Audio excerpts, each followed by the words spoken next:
السلام علیکم ورحمۃ اللہ وبرکاتہ۔ امید ہے کہ آپ تمام حضرات خیر و عافیت سے ہوں گے۔ اللہ تعالیٰ ایسے ہی عافیت کے ساتھ رکھے۔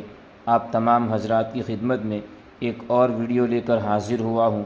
آپ نے تھمبنیل میں پڑھ ہی لیا ہوگا کس موضوع پر یہ ویڈیو ہے۔ اب اس ویڈیو کو شروع کرتے ہیں۔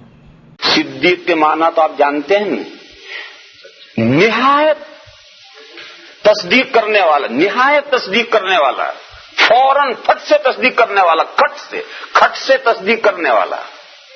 آپ سچ کہتے ہیں، صدیق یہ ہے۔ صدیق کے معنی سچ بولنے والا نہیں، صدیق کے معنی سچ بولنے والا نہیں، صدیق کے معنی ہے دوسرے کی فوراً تصدیق کرنے والا۔ آپ نے صحیح کہا۔ دیکھو حضرت ابوبکر صدیق رضی اللہ تعالیٰ عنہ کو یہ لقب کب ملا ہے آپ کو معلوم ہے؟ جب حضور معراج سے آئے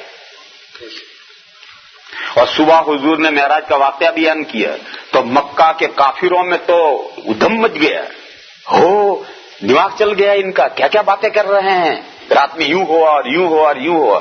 کوئی ان کافروں میں سے حضرت ابوبکر کو ملا اور اس نے کہا تمہارے وہ جو بڑے ہیں وہ تو آج رات کی یہ باتیں کرتے ہیں، اور اس نے وہ باتیں نقل کی۔ ابھی حضرت ابوبکر کی حضور سے ملاقات نہیں ہوئی اور حضور سے نہیں سنا، اس کافر نے بتلایا۔ تو حضرت ابوبکر نے کہا کہ اگر یہ باتیں حضور اکرم صلی اللہ تعالی علیہ وسلم فرماتے ہیں تو صحیح فرماتے ہیں، اور میں تو یہ تو چھوٹی سی بات ہے، مکہ سے بیت المقدس ایک رات میں چلے جانا یہ کون سی بڑی بات ہے۔ میں نئی دلی سے ٹورنٹو صبح فجر کی نماز پڑھ کر چلا تھا اور یہاں عصر کی نماز میں یہاں پہنچ گیا۔ ایک دن میں نئی دلی سے ٹورنٹو پہنچ سکتا ہوں، مکہ سے بیت المقدس تو 1 گھنٹے میں جہاز پہنچتا ہے، تو یہ کون سی بڑی بات ہے۔ حضرت صدیق اکبر نے کہا کہ میں تو اس سے بڑی بڑی باتیں مانتا ہوں کہ اللہ کے یہاں سے فرشتہ وحی لے کر آتا ہے اور اللہ کا کلام لے کر حضور کے پاس آتا ہے اور اللہ کا وہ کلام ہمیں سناتے ہیں، میں تو یہ باتیں مانتا ہوں، تو معمولی باتیں کہہ رہا ہے۔ اس دن حضرت ابوبکر کو صدیق کا خطاب ملا ہے کہ جب ان کے سامنے ایک دین کی بات آئی تو ذرا جھجک نہیں، فٹ سے انہوں نے کہا صحیح، اگر حضور نے فرمایا تو 100% صحیح۔ یہ ذہن کہ دین کی بات فوراً قبول کر لے آدمی، بس یہ ہے صدیقیت کا مقام شروع ہو۔ اور مثال سے سمجھو، ہم کھاتے ہیں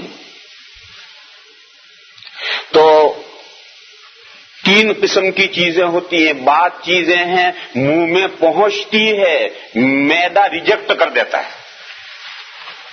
مکھی گھس گئی منہ میں تو گلا نگلنا چاہتا ہے، اسے نہیں نگلنا چاہتا ہے، معدہ اسے ریجیکٹ کرتا ہے، اور ایسا ریجیکٹ کرتا ہے کہ بعض مرتبہ اندر وامٹ ہو کر پلٹی ہو جاتی ہے۔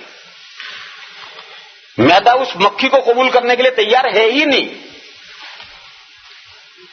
دوسری وہ چیزیں ہیں کہ منہ کے اندر پہنچی تو معدہ کہتا کوئی حرج نہیں، آنے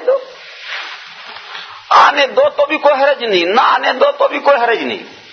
عام طور پر جو چیزیں ہم کھاتے ہیں وہ ایسی ہوتی ہے کہ منہ میں جاتے ہیں تو معدہ جو اسے نگل جاؤ تو معدہ کہے ویلکم، نہ نگلو تو معدہ کہے گا ہمارے پاپوش سے۔ منہ میں سے تھوک دو تو معدے کو کوئی بگڑتا نہیں ہے، نگل جاؤ تو معدے کو کوئی خاص خوشی نہیں ہے۔ اور کچھ چیزیں وہ ہیں کہ منہ میں پہنچنے کے بعد میں معدہ چاہتا ہے کہ جلد سے جلد اندر آ جائے۔ مٹھائی ہے منہ میں رکھو، مٹھائی، معدہ چاہتا ہے کہ جلد سے جلد میرے اندر آ جائے۔ جو بھی چیز منہ میں پہنچتی ہے تو معدے کے تعلق سے اس کے 3 درجے ہو جاتے ہیں۔ منہ میں پہنچی ہوئی کچھ چیزوں کو معدہ ریجیکٹ کرتا ہے، کچھ چیزوں کو کشش سے کھینچتا ہے، اور کچھ چیزوں کو نہ کھینچتا ہے نہ ریجیکٹ کرتا ہے۔ دیکھو وہ جو معدہ مکھی کو ریجیکٹ کرتا ہے یہ تو کافر کی مثال ہے، وہ کافر کہ جس کے سامنے دین حق آیا مگر وہ قبول کرنے کے لیے تیار نہیں، یہ تو کافر کی مثال ہے۔ جیسے معدہ مکھی قبول کرنے کے لیے تیار نہیں ہے تو وہ اللہ کے سچے دین کو مکھی سمجھتا ہے اور اس دین کو قبول کرنے کے لیے تیار نہیں ہے، وہ کافر ہے۔ اور ایک ہم عام مسلمان ہیں، عام مسلمان ہم ہیں، دین آ گیا آگے آ گیا، چلا جائے چلا جائے چلا جائے،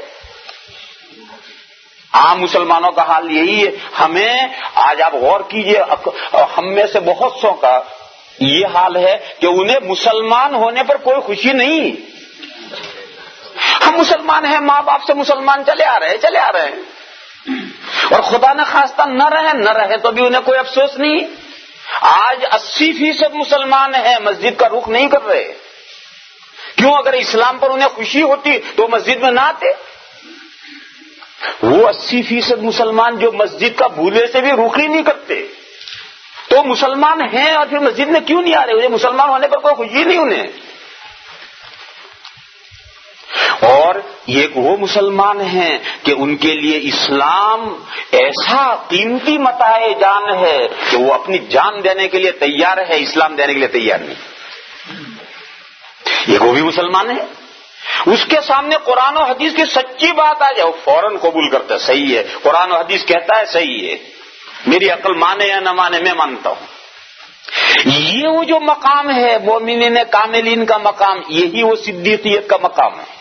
یہاں سے صدیقیت کا مقام شروع ہوتا ہے، اور جتنا اس میں آپ ترقی کرتے چلے جائیں گے اتنا صدیقیت کا مقام بڑھتا چلا جائے گا. اسی لیے میں نے عرض کیا تھا کہ میرے بھائیوں، ہم میں سے ہر شخص صدیق بن سکتا ہے. ہمت کرو، اسلام سے عشق پیدا کرو، دین سے محبت پیدا کرو، دین کے تعلق سے سینہ کھول دو، اور دین کی ہر بات کو ایسا قبول کرو جیسا کہ میدا مٹھائی کو قبول کرتا ہے. بس صدیقیت کا مقام شروع ہو. ایسے ہی مزید ویڈیو دیکھنے کے لیے آپ ہمارے چینل نورانی باتیں کو لائک کریں، سبسکرائب کریں، تاکہ ویڈیو اپلوڈ ہوتے ہی سب سے پہلے نوٹیفیکیشن آپ کو مل جاوے، اور اس ویڈیو کو شیئر کرنا بالکل نہ بھولیں.